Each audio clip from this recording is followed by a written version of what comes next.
It's Thursday, and you know what that means? It means it's time for Heresy, specifically Horus Heresy, and this time round, once again, it's not Legions Imperialis, because that game is dead. Now, what do we have on the table, on the plate? Why the plate? What do we have in front of us this particular fine Thursday?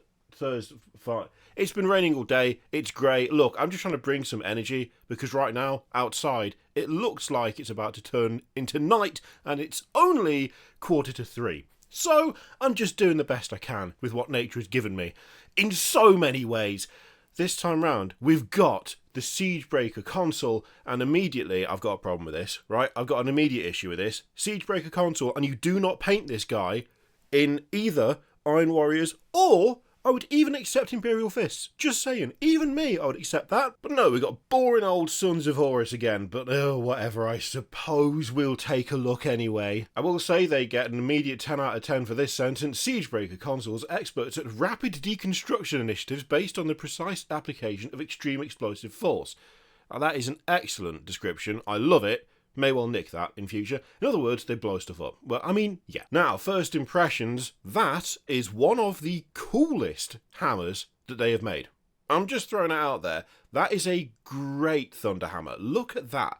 It is fantastic. It looks very rugged. It looks quite, like, utilitarian. It still does have a little bit of decoration on the side there. But most of all, it's just a massive powered lump of metal on the end of a slightly ornamental stick. That is a 10 out of 10 hammer.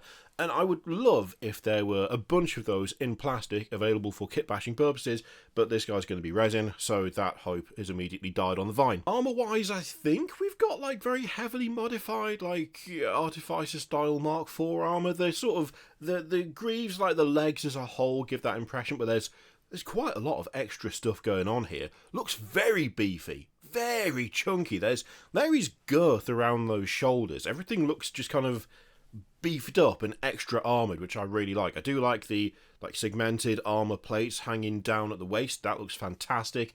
The whole chest, the way it's been built out with multiple power cables coming in and connecting into those extra bits of whatever they are, whatever purpose they serve, covering the chest, I really like that up-armoured look. I also really like that extra decoration at the bottom of the shin there. Looks good, looks nice. It really does make this character feel very, like, appropriate for the task, like, very kind of capable when it comes to siege warfare and demolition.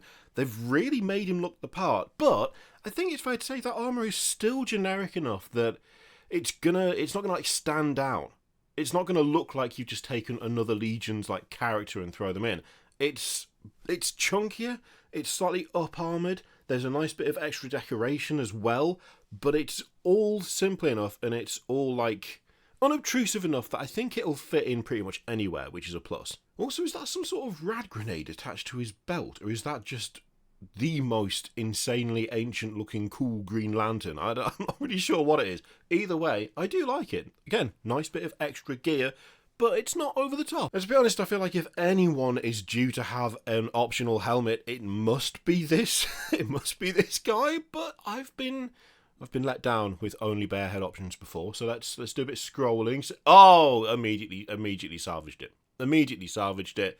There we go. I reckon that this was Mark IV, but it's not, is it? It's Mark VI. Okay, that makes more sense. Oh yeah, silly me. Mark IV's got the little, like, segmented bit across the knee, hasn't it? It's like a relatively plain shin, but then you got a separate pad at the knee. I have to admit, my ability to remember what mark of armour is which outside of Mark III is hampered somewhat by the fact that I end up looking at the extra bits attached to it and not the actual armour itself half the time, which doesn't really do you in good stead for trying to work out exactly what it started life out as, does it? And there we go, it's Phosphex bombs. Okay, cool. I don't know why, but this article particularly is really tickling me for the way it's been written. His terminal is presumably loaded with reams of data on structural weaknesses.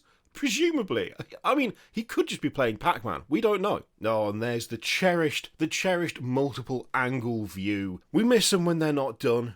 And I have to say that this one is especially welcome because that is a badass helmet. Look at that. I'm an absolute sucker for a Space Marine helmet that has been crammed with extra like electronics and cables and like like lenses and like viewfinders and all.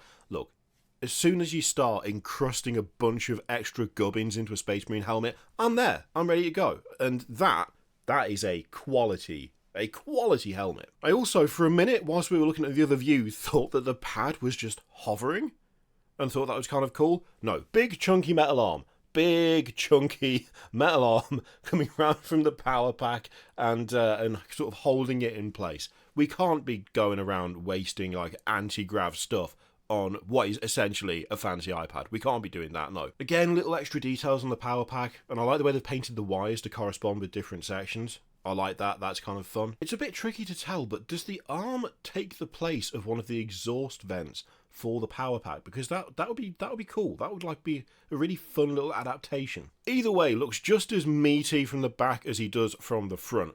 I absolutely love this one. So there we go, new Siege Breaker Consul. Like it a lot. Obviously, the helmeted version is better. There's nothing wrong with the bare head on this one. It looks absolutely fine, but it's just not as cool as the helmet covered in lenses and wires and cables and stuff. That's just the way it is. Look, I don't make the rules. I don't decide these things myself personally. It's done via secret ballot, and if you haven't had yours yet, then I can only apologise. The secretary's been off ill. But we all decided. We all agreed. That's just how that is. Don't take that. No one's going to take that seriously, are they? Oh, mind you, there's always one. Anyway, let me know what you think of that, lad, in the comments down below. In the meantime, feel free to do all the other stuff that I can't be bothered to say out loud this particular instance, and I'll see you for the next one.